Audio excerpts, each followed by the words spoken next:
Hola, de nuevo contigo aquí el doctor Crespo. Dios te bendiga y la paz de Dios sea contigo, con tu espíritu, con tu mente, con tu alma, con tu cuerpo y con tu espíritu. Igual a mí, igual la paz que sigamos orando por la paz del pueblo de Israel. ¿Okay? Vamos a discutir hoy el tema 3, pero vamos a incluir desde el tema 3 hasta el tema 8, porque son cortitos y tocan respecto a los diferentes reinados que les he explicado que existieron a través de los tiempos y fueron, para su tiempo fueron posiblemente imperios, lo que se conceptúa como un imperio, ¿verdad? Entre comillas.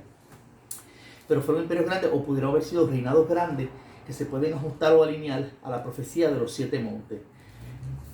Hay algunos que no están incluidos en la profecía de los 7 montes cuando hablemos más adelante, porque los vamos a ubicar entonces a profecía de los 7 montes desde que Jesucristo llegó y se encarnó, ¿verdad?, en la tierra. Y ya venía dándose desde el tiempo de Zacarías esa profecía de los 4 caballos de revelación, que venían ya los sellos prácticamente como empezándose a abrir, porque el único digno que era que fue hallado justo en abrir esos sellos es Jesucristo, ¿verdad?, frente al Padre.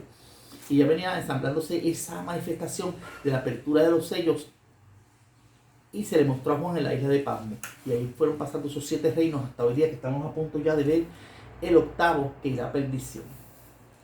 Pero para entonces poder entender la profecía de los 7 montes, de los diferentes reinados de relación a Israel, pueblo hoy día, hay que hablar entonces de los diferentes reinados que han venido instigando al pueblo de Israel a que no pueda tener su milenio, ¿verdad? Y que Israel finalmente no llega a su milenio, porque son reinos que pues siempre han tenido esa versión en contra de la cultura semítica. Y son pueblos que vienen o de los ancestros camíticos o de los ancestros jaféticos. ¿Okay? Vamos a hablar del primer reinado, que es el reinado egipcio. Y mientras yo vaya hablando de estos reinados, le voy a hacer analogías o alineaciones o comparaciones para que usted abra su entendimiento y diga, caramba, fíjate, él está hablando del reinado egipcio y hacían estas cosas de esta manera. Sin embargo, lo que él está explicando, lo que el doctor está explicando, se asemeja mucho a muchas cosas que hacen naciones hoy día dentro de los reinos grandes hoy día en la tierra. Y que hay representación de esos reinos grandes entre los 7 montes alrededor de toda la tierra hoy día. ¿Okay? A medida que usted vaya viendo cada uno de estos reinos, va a ir viendo similitudes o analogías que yo le voy a traer para alinearlas y que usted diga, esto se parece, esto que él está hablando de este pueblo egipcio y lo que hacen esos pueblos egipcios se parece a lo que hace esta nación hoy día, parecido a lo que hacen los rusos, parecido a lo que hacen los chinos, parecido a lo que hacen los americanos, parecido a lo que hacen estos otros. ¿Okay? Y así usted va a poder viendo de dónde ellos arrastran sus poderes, su fuerza, que a fin de cuentas, al fin de los tiempos se va a resumir en esas 4 fuerzas grandes que habla el libro de Revelación. ¿Ok? Dice, este reinado egipcio, fíjense aquí egipcio, las pirámides, los faraones, toda su cultura, todas sus cosas, las 3 pirámides que aparecen en Egipto. Ese es el reinado egipcio.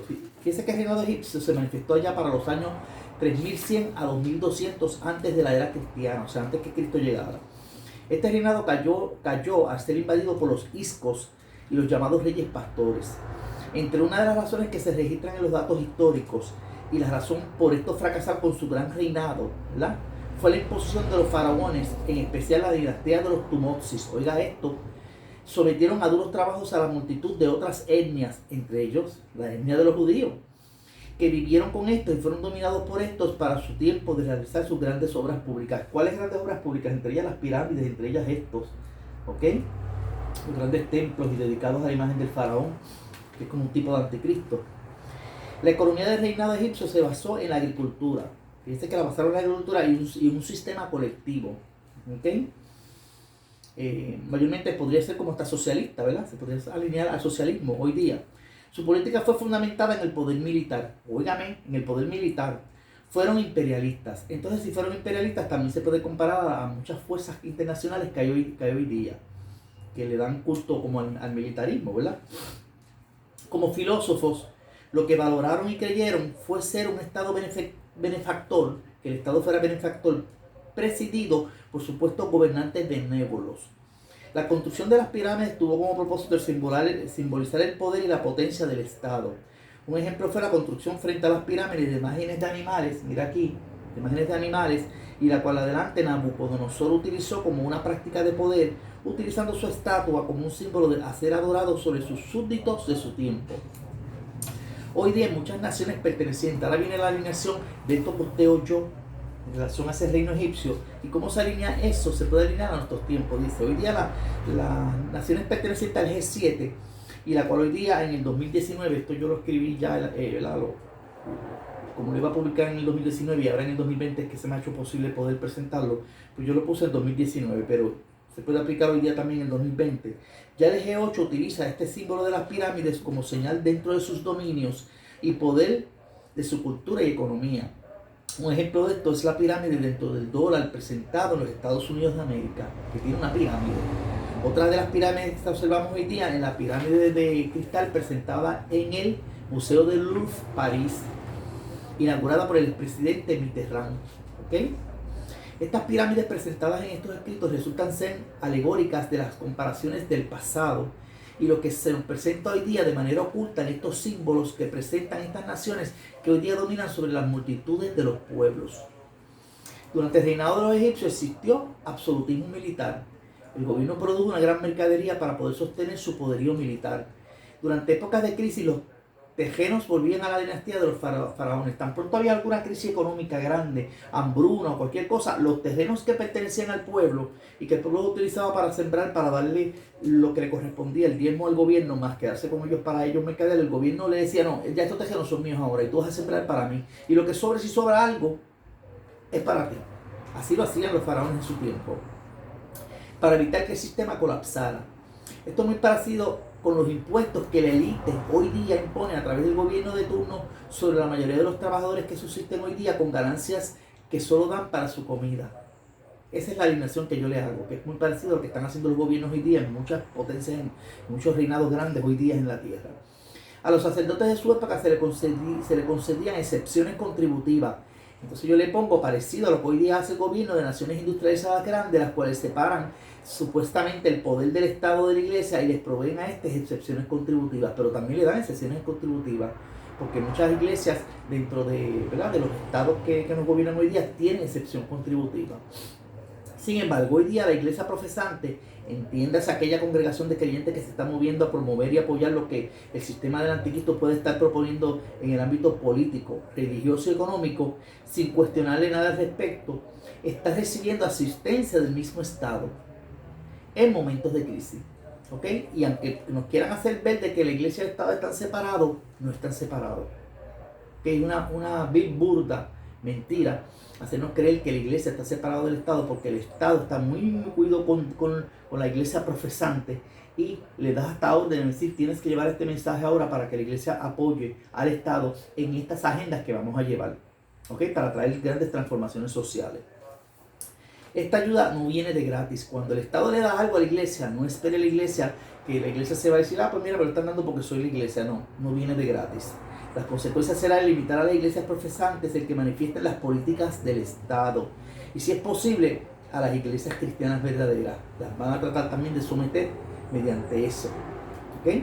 Esto podrá poner en entredicho el esplendor verdadero de la verdadera religión que debería ser o que debería ser y practicar un creyente en Dios, a saber, la capacitación de un ser humano con los conceptos y valores éticos universales, en las cuales, aunque sean de índole subjetivo, no dejan de ser visibles mediante actos objetivos que le dan sentido a los que aspiremos llevar la verdadera religión.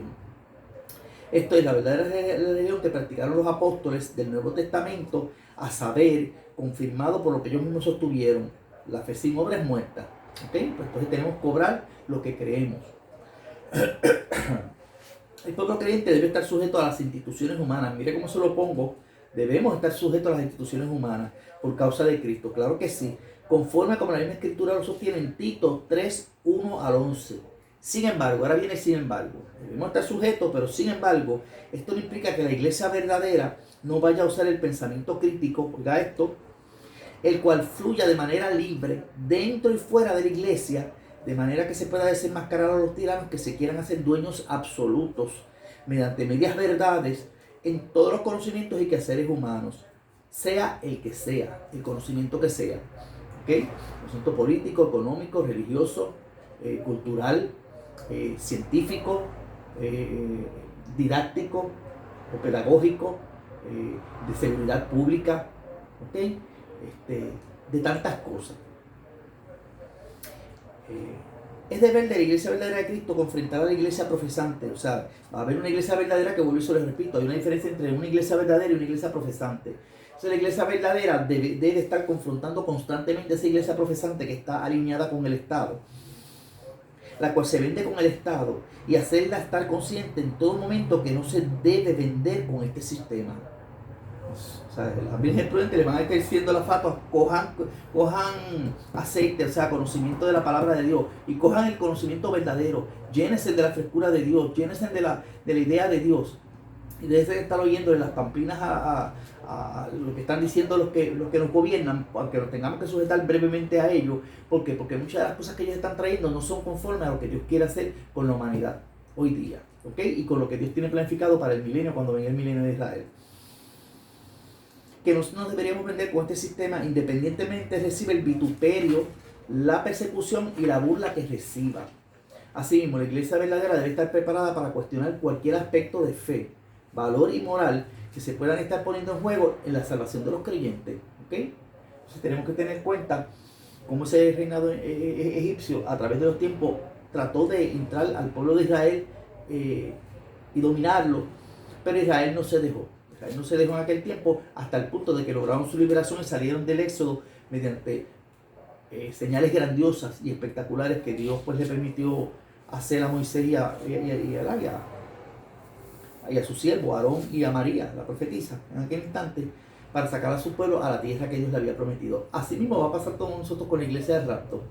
A medida que se vaya acercando el sistema del anticristo, va a haber vituperio, va a haber persecución, va a haber burla, va a haber un montón de ateos negando la creencia en Dios, va a haber un montón de pastores dentro de las congregaciones de creyentes que no son pastores conforme a la voluntad de Dios, son pastores profesantes, los cuales el Estado ha puesto ahí con un propósito, y son más psicólogos que pastores. Los prepararon para eso, para llevar a las congregaciones a que dejen de creer en el rapto de la iglesia, en la salvación por fe, en el derramamiento de la sangre y el perdón de pecado que hizo Cristo en la cruz del Calvario, en que Cristo resucitó y ascendió y vuelve por segunda vez. Todas esas cosas las van a tratar de eliminar de las congregaciones, van a convertir las congregaciones en prácticamente un espectáculo social. Por eso usted los va a ver viendo bailando dentro de las congregaciones ya, bailando con ritmos culturales, que no es el verdadero culto al Señor. Lamentablemente no es el verdadero culto al Señor, y trayendo otras cosas que pertenecen a la cultura judía, ¿okay? Que no les pertenecen a las cosas de la iglesia del Señor, ¿okay? Y hay que tener mucha cuenta con eso. Eso se le va a explicar más adelante cuando entremos en los temas de la gran ramera y del sistema del anticristo.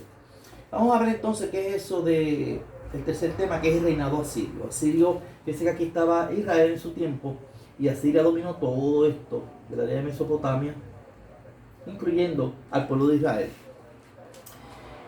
Ese reinado asirio, como tema cuarto, aunque este reinado se le conoció como el reinado asirio, hubo una sucesión de civilizaciones que dominaron previo a este reinado hasta darse este reinado. Todo esto durante el siglo VII a.C.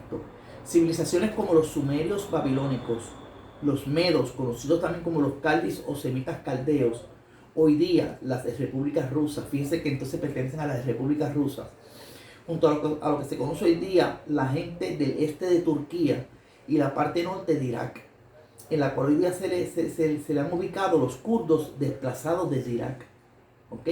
Entonces ese reinado asirio, ahí estamos viendo toda la cultura kurda que hoy día se está siendo desplazada y perteneció a ese antiguo imperio asirio.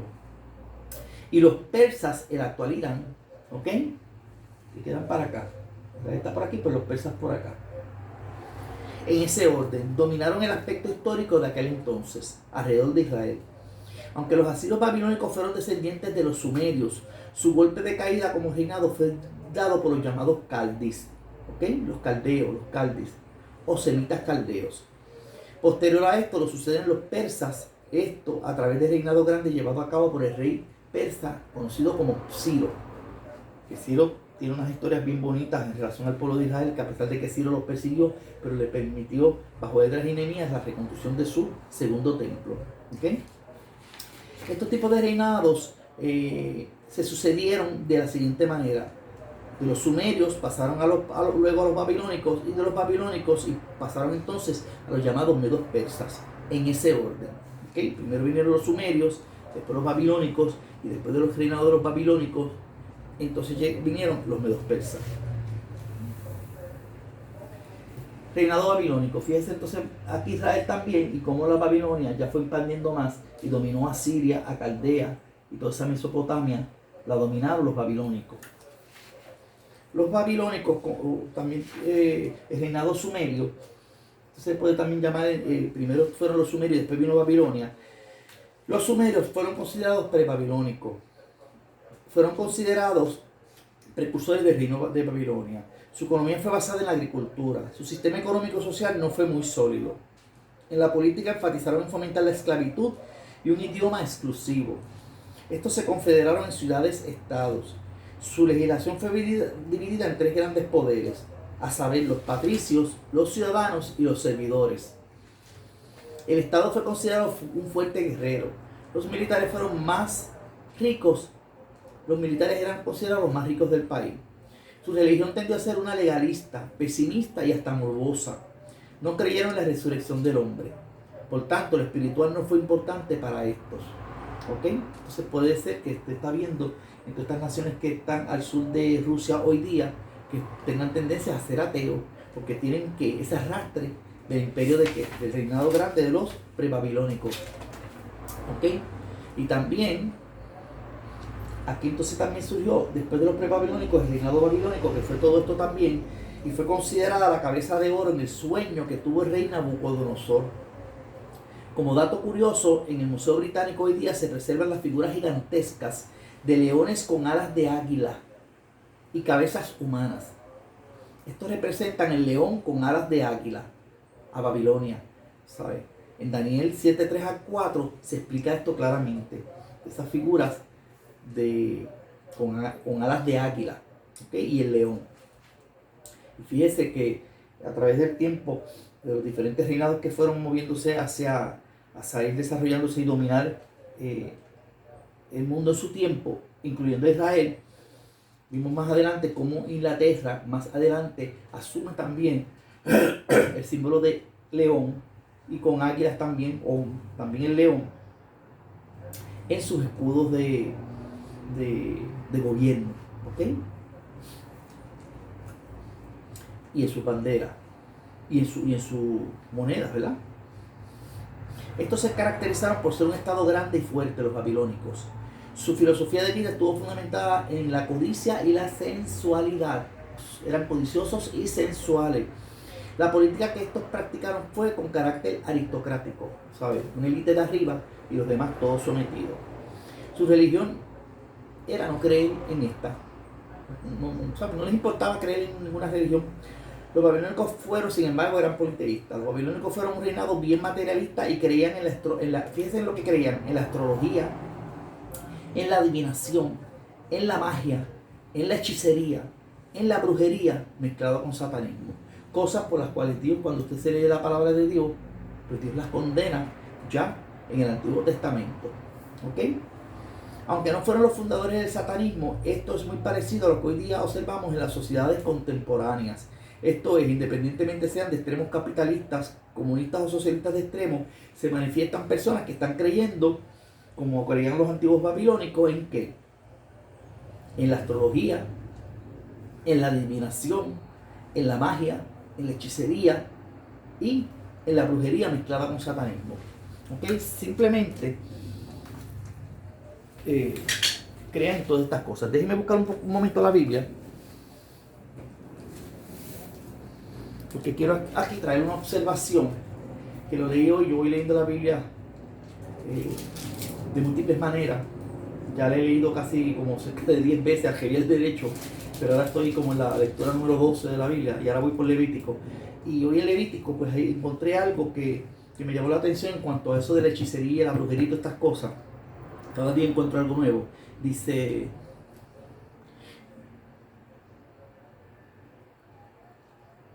por aquí: no os volváis a los encantadores, en Levítico 19:31, ni a los adivinos. No los consultéis contaminándonos con ellos. ¿ok? Y no seréis agoreros ni adivinos, ¿ok?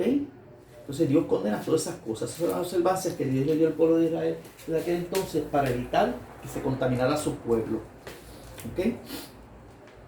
Vamos a ver entonces, otro reinado grande fue el reinado de los medos persas. Ese es el tema 7. Ya nos queda un tema más y paramos con esto. Y vamos entonces a discutir en el tema número 9, el reinado de los romanos, que es bastante grande.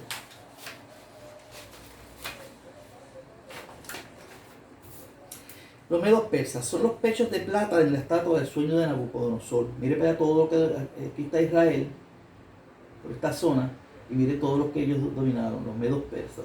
¿Okay? Este reinado grande se le presentó al rey Nabucodonosor como la parte de plata de su estatua. El reinado de los medos persas tuvo características del reinado de los prebabilónicos. Su religión y política fue evolucionando con ellos.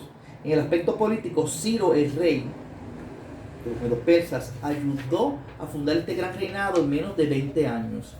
A este le sucedió su hijo Cambises, allá para el 525 antes de la era cristiana. Posterior a esto, Darío se apoderó del trono y luego este fue expuesto a entrar en batalla con los griegos, ¿ok? Con esta parte de acá de los griegos, luego de haber hecho avances en la tierra de Tracia, que fue por aquí, este cantito aquí de Tracia. Entonces los griegos vinieron a reclamar lo que les pertenecía a ellos. El pecho de plata dentro de la estatua de Nabucodonosor para la interpretación profética de esta nueva hermenéutica hoy día, de estos tiempos, representará hoy día los poderes rusos. Fíjense que los poderes rusos y todos aquellos países del este europeo, parte de los rusos al sur y de los países al este de Europa, entre estos las repúblicas de la Unión Soviética, Magog, ¿ok? Fíjense aquí, Magog, Turquía y todos estos pueblos entonces que son del este de Europa. Y otros pueblos ancestros de grupos etnográficos semitas, entre estos Irak, Irán, Afganistán, Pakistán y países aledaños, van a estar envueltos ahí, ¿ok? Relacionado, vinculado a los pueblos hoy día, representando entonces esos pueblos como ancestros de los medos persas. La religión de estos pueblos se resume como fatalistas y resignados a su destino. Se sometieron hasta la desesperación a los misterios que les fueron insondables. Este tipo de reinado no promovió la humildad. Oraban por lo material, les gustaba mucho lo material. Estos les dieron las bases y fundamento a la religión del zoroastrismo. O sea que Zoroastro salió de estas áreas de los medos persas y la religión del zoroastrismo. Esta religión promovió el conocimiento de la luz y las tinieblas. O sea, era como un yin y yang, como lo bueno y lo malo. ¿Okay? De este tipo de religión se promovió el mitraísmo y hoy día y conocido como el gnosticismo, los llamados gnósticos. Yo no voy a entrar en detalle qué es lo que pregona cada uno de estos tipos de religiones, porque no voy a estar hablando en esta hermenéutica acerca de las religiones. Ya ese es otro tipo de charla, otro tipo de hermenéutica, en donde se habla entonces de las diferentes religiones muertas o vivas que existen en la tierra y los que los seres humanos practican, y sería otra conferencia. Se las podría elaborar en forma también de una conferencia y elaborarlas también más adelante en un texto para que usted vea cuáles son todos esos chorros de religiones que existen y que practican y que creen y cómo alinearlas a la palabra de Dios. ¿Qué es el reinado de los persas? Ya lo vimos, perdón, medos persas y persas. ¿Qué es el reinado griego? Fíjese aquí el reinado griego, si usted se fija, aquí está Israel y los griegos vienen desde aquí y dominaron todo esto. A los medos persas prácticamente y a Israel también en su tiempo y a Egipto también. Todo eso lo dominaron los griegos en su tiempo. Ese reinado es la parte de tórax de cobre representado en la estatua del rey Nabucodonosor. Lea Daniel 7 en adelante, léalo para que usted vea que ese es el reinado de los griegos. Este reinado grande se manifestó para la época de los griegos y allá para la fecha de 600 años antes de la era cristiana. Durante el periodo de los 600 años antes de la era cristiana y durante la era cristiana había madurez de las grandes civilizaciones, entre otras Grecia y Roma. Existieron culturas en esas áreas, las cuales a su vez tomaron dominio antes y después de este periodo. Durante este periodo de 300 años antes de la era cristiana dio por terminado lo que se conoció como la civilización griega. En este tipo de reinado grande de los griegos, el Estado era entonces algo que estaba por encima de la iglesia. Esto significó que el Estado estuvo controlando todos los haberes del ser humano en el aspecto político y social y a su vez religioso con las influencias del gobierno y sus conveniencias. Existió en este periodo el dominio de los gentiles en el culto religioso. Píndaro sostuvo a manera de oda lo siguiente. Píndaro fue como un poeta de su tiempo y decía, allí la ilegalidad, o sea que en Grecia habitaba la legalidad, y entre sus hermanos, seguro cimiento de las ciudades, en donde mora la justicia y la paz, que fueron creadas en ellas, dispensadores de riquezas para los hombres, áureas hijas del derecho, sabios consejeros. Ahí es que vienen entonces todos estos mundos de filosofía antigua que hay, que nosotros la hemos venido estudiando a través de los tiempos cuando cogemos esos cursos de historias de verdad de la historia antigua, entre ellos los grandes filósofos como Platón, Aristóteles, Sócrates, etcétera, etcétera, etcétera, Píndaro, exacto. Entonces, fíjense que en relación a esa oda recitada, esa oda que yo le leí de Píndaro, recitada por ese escritor griego, presagió desde aquel entonces el gran deseo del hombre a unirse a un solo pensar en su deseo de dar el dominio y control a los grandes estadistas que pudieran controlar y dominar las masas humanas sin el consentimiento divino. Ya desde ahí venían como con las mismas odas que hacían los escritores de ellos, venían como cabocando ese deseo de tener un gran reino universal en toda la tierra sin contar con la parte divina de Dios. O sea, un llamado sistema anticristo dedicado al dominio del hombre por el hombre y para el hombre. Entonces fíjense que de ahí entonces podemos decir que datan los fundamentos de la historia de hoy día de nuestro gobierno supuestamente democrático, en la cual el deseo de ellos es buscar ese reino de justicia social, pero sin tomar en cuenta a Dios. Y eso es anticristo, anticristiano. El Toras de cobre en la estatua de Nabucodonosor, en esta interpretación, esta hermenéutica que le estoy presentando ahora, representa desde aquel entonces los poderes de los gobiernos occidentales hoy día como cuáles. ¿Qué gobiernos se pueden asemejar a ese reinado griego antiguo? Pues tenemos a Estados Unidos de Norteamérica, tenemos la Europa de la periferia unida y otros aliados asociados a estos países con principios de gobiernos democráticos y capitalistas al estilo de los antiguos griegos.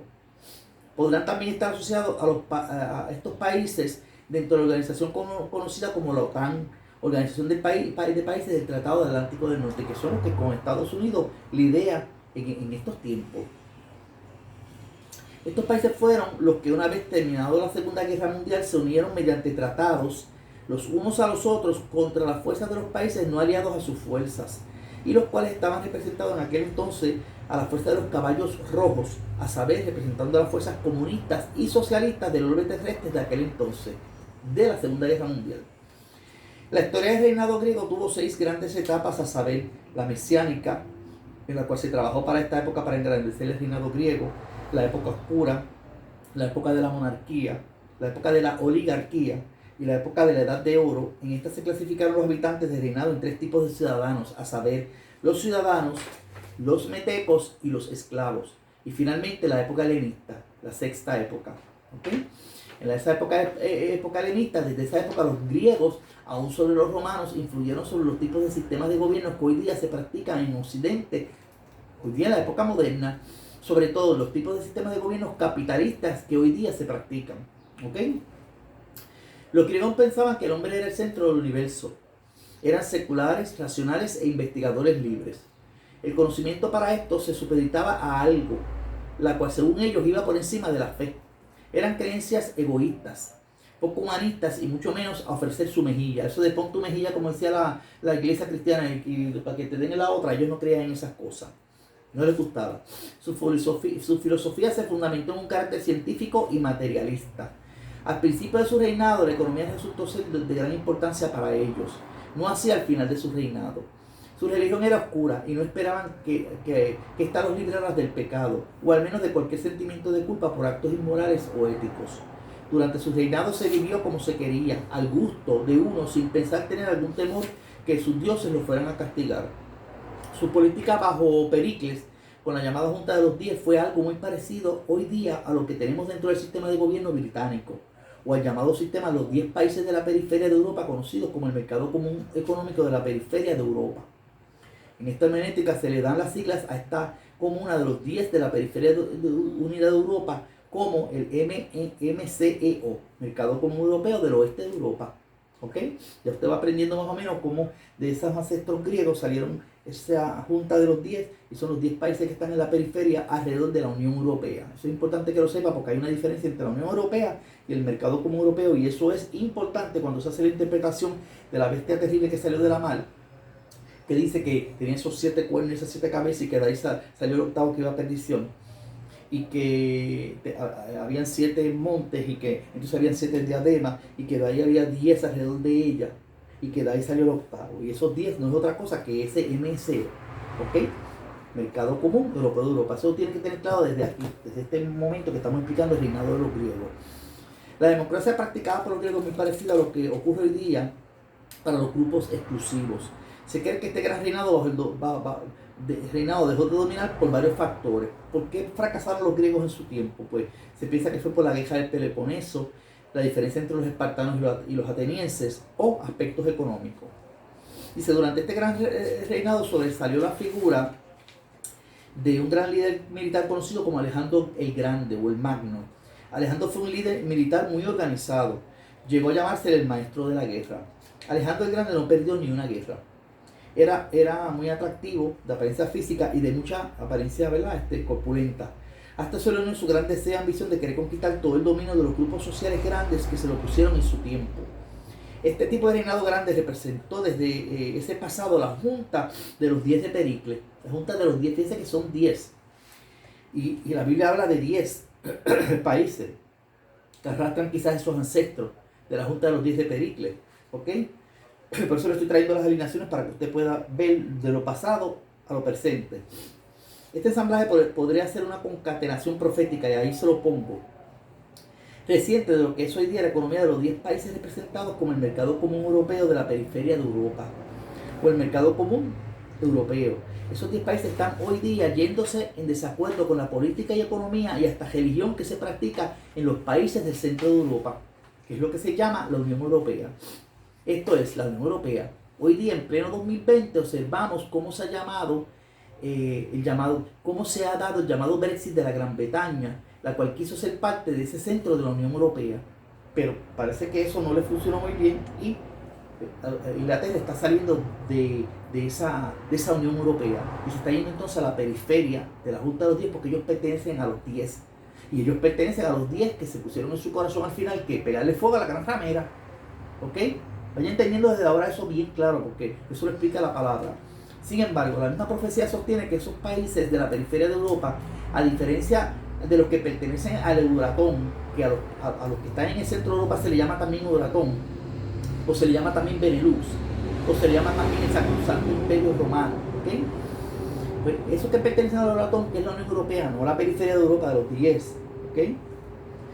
El centro de Europa, y los cuales todos forman parte del arquetipo de la bestia terrible, todos ellos juntos, ese Euratón, ese Mercado Común Europeo de la periferia, como las república soviética, y como Gog y Magog, ¿ok? Todos ellos juntos representan la gran bestia terrible que salió de la mar en Apocalipsis capítulos 13 a 1. ¿Ok? Y los cuales forman parte del arquetipo de la bestia terrible que San Juan el Apóstol vio descrita en Revelaciones capítulo 13. En el caso de Gran Bretaña es la parte de la cara de la cabeza de león, con sus 10 diademas que trae esta cabeza de león.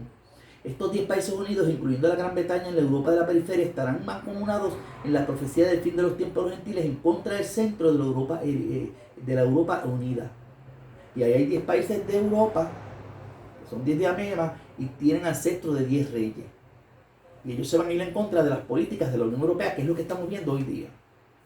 El trato recibido por los griegos hoy día en nuestro tiempo por parte de la Unión Europea, la cual controla el Banco Central de Europa, en el momento de su crisis económica ha comenzado a evidenciar, previo a esta fecha actual del 2019, cómo las naciones del centro de Europa sienten aversión